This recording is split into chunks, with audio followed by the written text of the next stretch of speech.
So hello class 9th students, कैसे हैं आप सब लोग। आई होप आप सब लोग बढ़िया होंगे और मजे काट रहे होंगे, है ना। क्योंकि आपके एग्जाम्स आने वाले हैं, चिंता तो किसी को है नहीं। मस्त रम मस्ती में आग लगे बस्ती में, वो वाली चीज चल रही होगी, है ना। चलिए फिर मैं हाजिर हूँ आपके सामने एक नई वीडियो के साथ। और ये वीडियो हमारी होने वाली है, जो हमारा चैप्टर है ज्योग्राफी का क्लाइमेट, उसके ऊपर ये वीडियो होने वाली है। क्लाइमेट चैप्टर से रिलेटेड जितने भी इंपॉर्टेंट क्वेश्चन आपके एग्जाम में बन सकते हैं, उनको मैं इस वीडियो में आपको करवाने वाला हूँ, है ना। अच्छे अच्छे क्वेश्चन हैं और सबको मैं बड़े अच्छे से समझा दूंगा। क्योंकि क्लाइमेट जो चैप्टर ना, उसको समझने में बच्चों को बड़ी दिक्कत होती है। इस चीज को मैंने ऑब्जर्व किया है, क्योंकि मैं ऑफलाइन में जब बच्चों के साथ क्लास लेता हूँ तो बच्चों को इस चैप्टर को समझने में बड़ी प्रॉब्लम फेस होती है। ऐसा मुझे लगता है, मैंने ये चीजें ऑब्जर्व करी है ना। तो इसीलिए मैंने इस चैप्टर को करवाने का सोचा। चलिए फिर इसमें मैंने जो इम्पोर्टेंट क्वेश्चन लिए हैं उनको देखते हैं, क्या क्वेश्चन होने वाले हैं। ठीक है, साथ ही साथ वीडियो को लाइक जरूर कर देना। और जो बच्चा चैनल पर पहली बार आया है, पहली बार वीडियो देख रहा है, अगर आपको मेरी वीडियो थोड़ी सी पसंद आती है तो जरूर शेयर करें और सब्सक्राइब करके चैनल के बेल आइकन को जरूर दबा दें, जिससे क्या होगा, नेक्स्ट वीडियो डायरेक्ट आपके पास पहुंच जाएगी। चलिए, पहला जो क्वेश्चन मैंने इस वीडियो में लिया है वो ये है, where is Mawsynram located, why does Mawsynram receive the highest amount of rainfall. तो पहले तो आपसे ये पूछा गया है कि जो मौसिनराम है वो कहाँ पर लोकेटेड है, मतलब वो किस जगह पर है। एंड जो मौसिनराम है उसमें सबसे ज्यादा बारिश हमें क्यों देखने को मिलती है, तो ये क्वेश्चन है। ठीक है, अब इसको हम बड़े अच्छे से समझेंगे। मैंने यहाँ एक छोटू सा मैप भी बना लिया इंडिया का आपको समझाने के लिए, ताकि आपको चीजें थोड़ा अच्छे से समझ में आ जाए, है ना। अभी डिजिटल बोर्ड तो है नहीं, तो ऐसे ही थोड़ा हम कर रहे हैं, अपने जितने भी एफर्ट्स लगा सकते हैं लगा रहे हैं। ठीक है, चलिए आप भी अपने एफर्ट्स लगाइए और समझने की कोशिश करिए। ठीक है, मैंने जो यहाँ पर पहला पॉइंट लिया है उसको समझते हैं। Mawsynram located in the southern range of Khasi hills at a height of 15 metre above sea level. ठीक है, तो जो मौसिनराम है ना, वो खासी हिल्स की साउदर्न रेंज में सिचुएटेड है ना। खासी हिल्स जैसे हम और भी बहुत सारी हिल्स पढ़ते हैं, उसी तरह से खासी हिल्स भी होती हैं। ठीक है, ये आप ध्यान रखेंगे। तो खासी हिल्स की सदर्न रेंज में जो सिचुएटेड है वो क्या है, मौसिनराम। एंड सी लेवल से कितना ऊपर है, 1500 मीटर ऊपर ये सिचुएटेड है सी लेवल से। ठीक है, तो पहला पॉइंट हमने ये समझ लिया।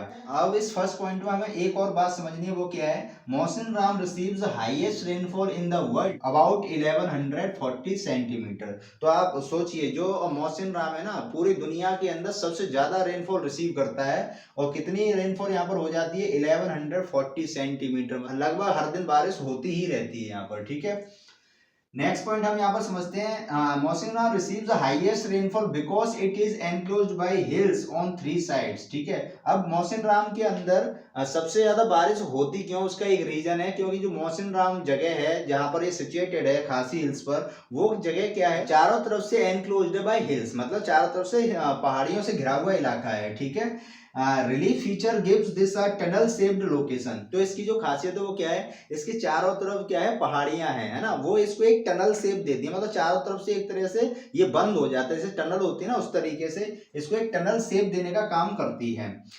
उससे होता क्या है, bay of Bengal monsoon trapped in these hills. तो होता क्या है, जैसे ये आपका बे ऑफ बंगाल है, BOB, है ना, ये बे ऑफ बंगाल है। तो होता क्या है, यहाँ से जो विंड्स मॉइस्चर कैरी करके इधर की तरफ आती हैं, तो वो यहाँ पर जो हिल्स है ना, उनमें ट्रैप हो जाती है ना, जो विंड्स है ना उनमें ट्रैप हो जाती है।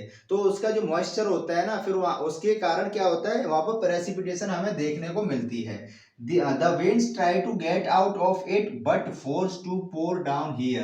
अब जो winds यहाँ से मॉइस्चर कैरी करके ले जा रही हैं बे ऑफ बंगाल से, वो इन पहाड़ियों में फंस जाती हैं, ट्रैप हो जाती हैं, जाल में फंस जाती हैं ना। तो इससे होता क्या है, जो विंड्स हैं उनको मजबूरन क्या है, यहाँ पर बारिश करनी पड़ती है, वो यहाँ से बचकर नहीं निकल पाते, इनके जाल में फंसकर रह जाती हैं। ठीक है, तो इस तरीके से ये 3 पॉइंट के थ्रू मैंने आपको ये पूरा क्वेश्चन समझाने की कोशिश करी है। अब आपकी बारी है कि आप इस क्वेश्चन को अच्छे से अपनी कॉपी में लिखकर समझ लेंगे। तो चलिए स्टूडेंट्स, अब हम नेक्स्ट क्वेश्चन को टैकल करते हैं। नेक्स्ट क्वेश्चन मैंने यहाँ पर लिया है, India has diverse climatic conditions, analyse the statement with the reference to temperature and precipitation.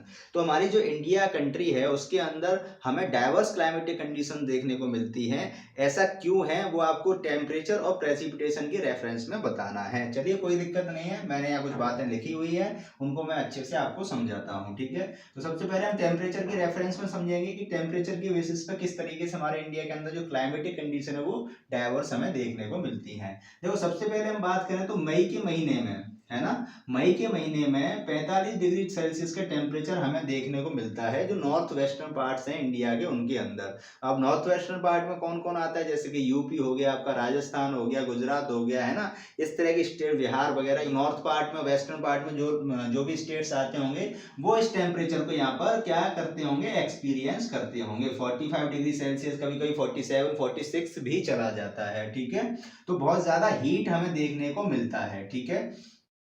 दूसरा पॉइंट हम यहाँ पर समझते हैं, in December and January temperature decreases from south to north. साथ ही साथ हम ये देखते हैं दिसंबर और जनवरी का मंथ होता है तो उसमें हम बहुत ज्यादा एक्सट्रीम कोल्ड एक्सपीरियंस करने को हमें मिलती है, जैसा कि हम अभी प्रेजेंट टाइम में कर रहे हैं, ठीक है। तो हम इसको इस तरीके से समझ सकते हैं, मान लीजिए कोई व्यक्ति साउथ की तरफ से नॉर्थ की तरफ जा रहा है, ठीक है, तो धीरे धीरे इसका जो टेम्परेचर है ना वो डिक्रीज होता जाएगा, मतलब कि ठंड बढ़ती चली जाएगी। कब, दिसंबर जनवरी के टाइम में, ठीक है। तो मैंने यहाँ पर एग्जांपल के फॉर्म में लिया है, चेन्नई में जब आपको 25 डिग्री सेल्सियस टेम्परेचर देखने को मिलेगा, कब, दिसंबर और जनवरी के टाइम में। लेकिन अगर आप धीरे धीरे ऊपर की तरफ यानी नॉर्थ की तरफ जाएंगे, जैसे जम्मू कश्मीर हो गया, हिमाचल प्रदेश हो गया, उत्तर प्रदेश हो गया, बिहार हो गया, उत्तराखंड हो गया, इन सब जगह जाओगे तो आपको 10 डिग्री सेल्सियस तक का टेम्परेचर एक्सपीरियंस करने को मिलता है ना।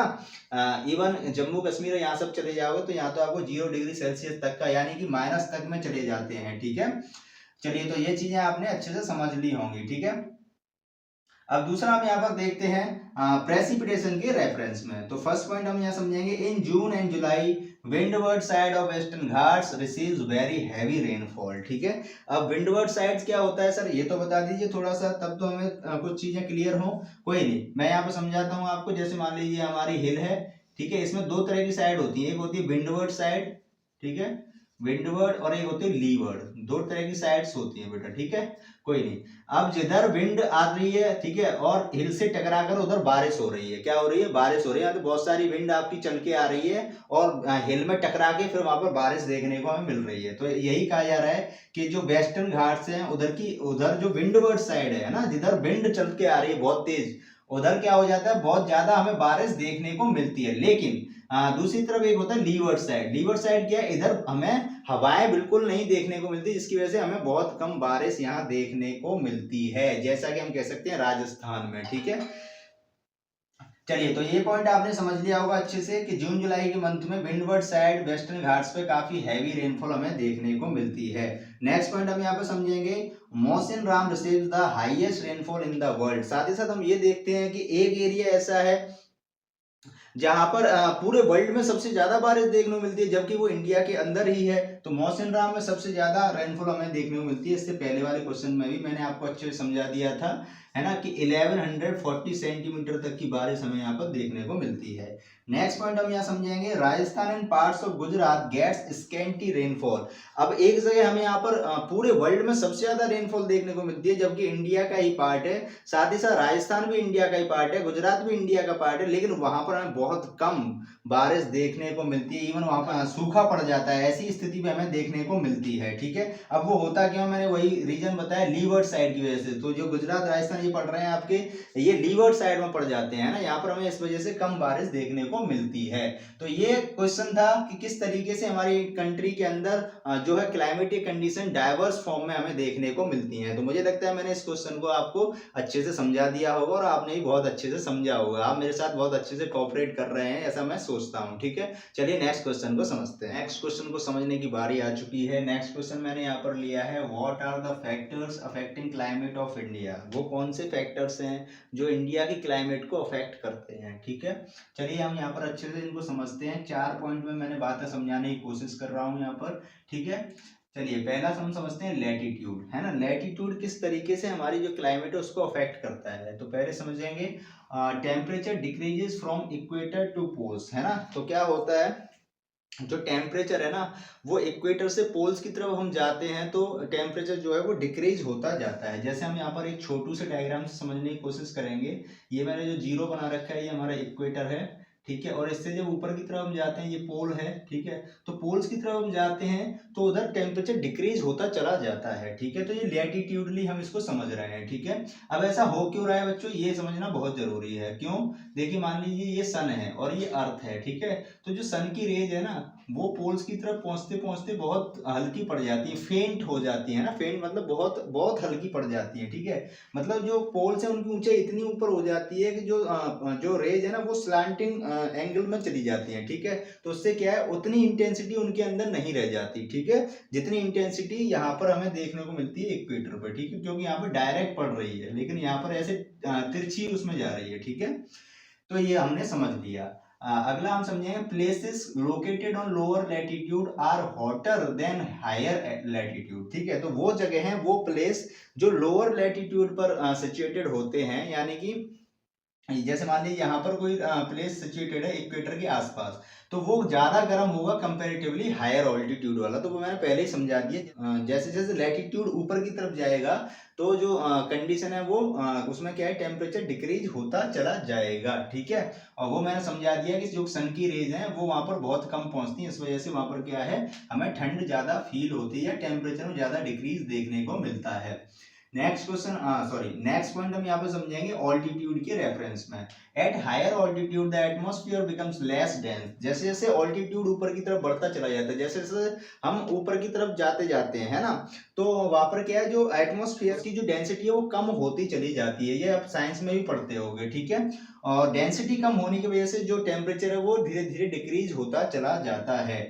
इसी वजह से क्या होता है, hills are cooler in summer than Delhi, है ना। अगर हम सेम टाइम पर कंपेयर करें, जैसे गर्मियों का टाइम चल रहा है, मान लीजिए मई का मंथ है, ठीक है। उस समय पर अगर हम दो प्लेसेस को कंपेयर करें, जैसे मान लीजिए हिमाचल प्रदेश को कंपेयर करें और दिल्ली को कंपेयर करें, तो हिमाचल प्रदेश का जो टेम्परेचर रहेगा वो काफी कम टेम्परेचर रहेगा कंपेरेटिवली दिल्ली, है ना। दिल्ली में तो बहुत अच्छा खासा टेम्परेचर हो रहा होगा उस समय पर, है ना, कि पापड़ रख दो धूप में तो अपने आप सिक्का तैयार हो जाएंगे, ठीक है। तो इस तरीके का टेम्परेचर हमें दिल्ली में देखने को मिलता है, ठीक है। तो ये किस वजह से ऊपर है, हायर एल्टीट्यूड की वजह से, क्योंकि वहां पर जो एटमॉस्फेयर है वो काफी उसकी जो डेंसिटी है वो कम हो जाती है, ठीक है। नेक्स्ट हम यहाँ पर समझते हैं डिस्टेंस फ्रॉम सी। तो सी से डिस्टेंस जो होता है वो हमारे क्लाइमेट को काफी अफेक्ट करता है। कैसे?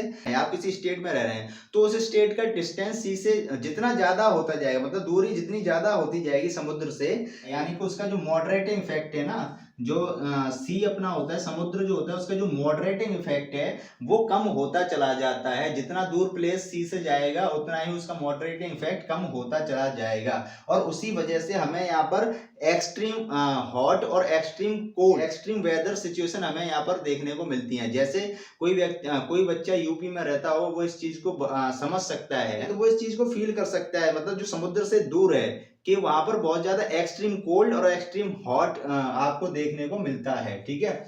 यानी कि गर्मियों में बहुत ज्यादा गर्मी देखने को मिलेगी एक टाइम पर, और सर्दियों में एक टाइम पर बहुत ज्यादा आपको सर्दी देखने को मिलती है, ठीक है, आप एक्सपीरियंस करते हो। नेक्स्ट पॉइंट हम यहाँ पे समझेंगे ओशियन करेंट्स। तो ओशियन करंट से हम यहाँ पर क्या क्या समझ सकते हैं, ocean currents along with on शोर wind affect the climate of coastal region, ठीक है। तो ओशियन करंट्स क्या होते हैं, जल धाराएं होती हैं, ये है ना, जो समुद्र है उसकी जो जल है जो किस फ्लो में बह रहा है, किस दिशा में बह रहा है, उसको हम ओशियन करंट बोलते हैं, ठीक है। उसकी डायरेक्शन क्या है उसको हम ओशियन करंट बोलते हैं। अब ये जो ओशियन करंट है जिस तट पर है ना, वहां पर किस तरह की हॉट है या कोल्ड है, किस तरह की, दो तरह की होती है, गर्म और ठंडी, है ना। तो जिस तरह की ओशियन करंट आपके उधर समुद्र तट के किनारे पर होगी और उस समय पर मान लीजिए हवा चल रही है ना, उस तरफ, तो वहां का जो कोस्टल एरिया का जो क्लाइमेट होगा ना, या कोस्टल एरिया का जो वहां का वेदर होगा उस समय का, वो आपको ठंडा या गर्म देखने को मिलेगा। अगर गर्म जल धारा वहां पर बह रही है, हॉट ओशियन करंट अगर बह रही है या कोल्ड ओशियन करंट बह रही है, तो उसी के हिसाब से हवा जब चलेगी तो उसी के हिसाब से वहां का जो टेम्परेचर है या जो वेदर कंडीशन है वो उसी टाइप की हमें एक्सपीरियंस करने को मिलती है, ठीक है। तो ये कुछ जरूरी बातें हैं जो मैंने आपको इस क्वेश्चन से रिलेटेड समझाने की कोशिश करी है, मुझे लगता है वो समझ में आ गया होगा, ठीक है। अगर आपको अच्छे से समझ में आ रहा है, अगर आपको इन वीडियो से इतनी सी भी हेल्प हो रही है, मैं कह रहा हूँ थोड़ी सी भी 0.001% भी हेल्प अगर आपकी हो रही है, तो वीडियोज को शेयर कर दिया करो, लाइक करके कमेंट भी कर दिया करो कि सर कैसा लग रहा है ना। उससे क्या है, जो वीडियोज है वो काफी इंटरेक्टिंग हो जाती है और मेरा इंटरेस्ट बढ़ता चला जाता है, ठीक है। कोई बच्चा जो नया आया है वो सब्सक्राइब कर लेना है ना, नेक्स्ट वीडियो के लिए बार बार चैनल को सर्च करने की जरूरत ना पड़े, वीडियो डायरेक्ट ही आपके पास पहुंच जाएंगी। ठीक है, चलिए विदा लेने का समय हो गया है, मिलते हैं नेक्स्ट वीडियो में, तब तक के लिए गुड बाय।